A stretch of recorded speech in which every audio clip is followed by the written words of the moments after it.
তো দিবে আসতেছে শেষ হোক। মিস্টার হাসান এইদিকে ইয়েস ইয়েস মাননীয় স্পিকার, আমি অ্যাড্রেসিং ইউ। মাননীয় স্পিকার, আমি আপনার প্রোটেকশন দাবি করছি, কারণ আমরা যদি সরকারের সমালোচনা করি আমার এলাকার বাজেট বন্ধ করে দিবে না সেটার কিন্তু নিশ্চয়তা নাই। 28-এর পরে কয়টা সংখ্যা হয় আমি আর্টস ইংলিশ ডিপার্টমেন্টের ছাত্র, আর্টস ব্যাকগ্রাউন্ডে পড়াশোনা করছি, আমার মাথায় আসে না 28-এর পরে কয়টা সংখ্যা হয়। 28-এর পরে না, 28-এর পরে 9টা না, এটা হয় নাই। 28-এর পরে 28 লক্ষ কোটি টাকা বিদেশে পাচার করা হয়েছে। এখন মাননীয় স্পিকার, যারা পাচার করেছে তারা সদর্পে এখন হচ্ছে মাননীয় স্পিকার গুলশান বনানী, ধানমন্ডি এই দেশে এখন বুক ফুলিয়ে চলাফেরা করে। মাননীয় স্পিকার, আমরা দেখেছি অন্তর্বর্তীকালীন সরকারের সময় বসুন্ধরার পুত্র সুবহান দেশে ঢোকার সাহস পায় নাই, আমরা দেখেছি আনবির দেশে ঢোকার সাহস পায় নাই, কিন্তু এই সরকার নির্বাচিত হয়ে আসার পরে আমরা দেখেছি সদর্পে এই সুবহানের পুত্র এই ধর্ষক দেশে ঢুকেছে। মাননীয় স্পিকার, অন্তর্বর্তীকালীন সরকারের সময় দুর্নীতি দমন কমিশন বসুন্ধরার বিরুদ্ধে মামলা করেছে। আমরা দেখেছি এই মামলার কি অগ্রগতি হয়েছে সেটা আমরা জানতে চাই আন্ডার টেবিল কোন ধরনের সমঝোতা হয়েছে কিনা।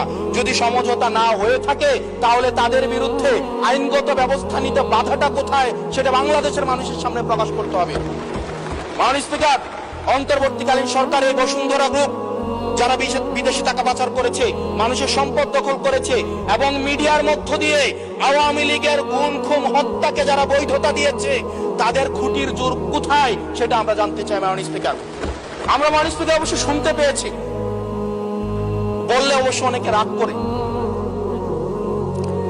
মাননীয় সদস্য, আপনার সময় শেষ হয়ে গেছে, তারপরেও চিফ হুইপ মহোদয় অনুরোধ করেছেন আরো 3 মিনিট বাড়ানো হবে। থ্যাংক ইউ মাননীয় স্পিকার।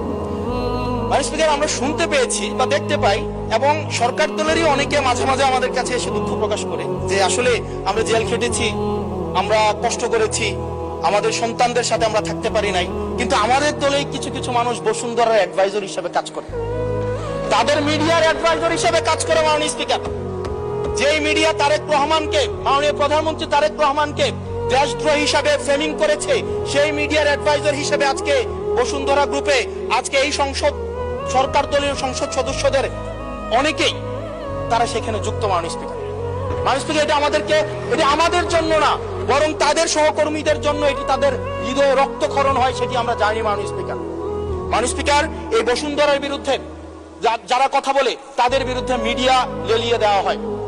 মাননীয় স্পিকার, আমরা যারা ঋণ খেলাপি, যারা ব্যাংকগুলোকে দখল করেছে, যারা গণতন্ত্র পথকে রুদ্ধ করেছে, গুম খুনের বৈধ, একটু ওয়েট করেন, সময় তো দিবে আসতেছে শেষ হোক। যারা গুম খুনের, আমি আপনাকেই বলছি মিস্টার হাসান এইদিকে, ইয়েস ইয়েস মাননীয় স্পিকার, আমি অ্যাড্রেসিং ইউ মাননীয় স্পিকার। যারা গুম খুনের বৈধতা উৎপাদন করেছে তাদের বিরুদ্ধে আমরা অন্তত বিএনপি থেকে স্ট্রিক্ট আমরা অ্যাকশন দেখতে চাই। মাননীয় স্পিকার, মাননীয় প্রধানমন্ত্রী প্রতিশোধ পরায়ণ হন নাই, আমরা সেটাকে ওয়েলকাম জানাই।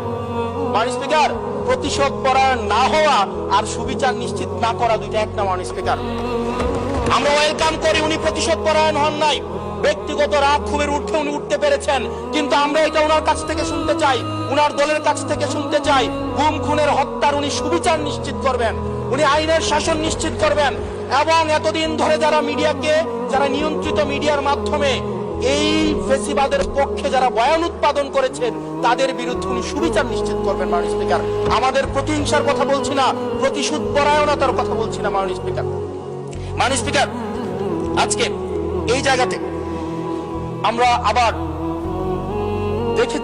দেখতে পাচ্ছি যেটা আমাদেরকে শঙ্কার মধ্যে ফেলে, রাজনৈতিক প্রতিহিংসার রাজনীতি আবার শুরু হচ্ছে। মাননীয় স্পিকার, একজন সরকার দলীয় একজন প্রতিমন্ত্রীর বিরুদ্ধে কথা বলায় মিডিয়ার একজন সম্পাদকের বিরুদ্ধে মামলা করা হয়েছে। মাননীয় স্পিকার, এটা খুবই দুঃখজনক। ওনাকে জেলে নেওয়া হয়েছে একজন প্রতিমন্ত্রীর বিরুদ্ধে কথা বলায়। এবং মাননীয় স্পিকার, আমি আপনার প্রোটেকশন দাবি করছি, কারণ আমরাও বলতে ভয় পাই, কারণ আমরা যদি সরকারের সমালোচনা করি, কোন প্রতিমন্ত্রীর বিরুদ্ধে কথা বলি, মন্ত্রীর বিরুদ্ধে কথা বলি, আমার এলাকার বাজেট বন্ধ করে দিবে না সেটার কিন্তু নিশ্চয়তা নাই। সেই কারণে আমাদের মধ্যে অনেকেই কথা বলার সময় আওয়াজটা একটু কম করে বলে। মাননীয় স্পিকার, আপনার কাছে অনুরোধ করি, আমার জন্য আমার এলাকার মানুষকে যেন বঞ্চিত করা না হয়।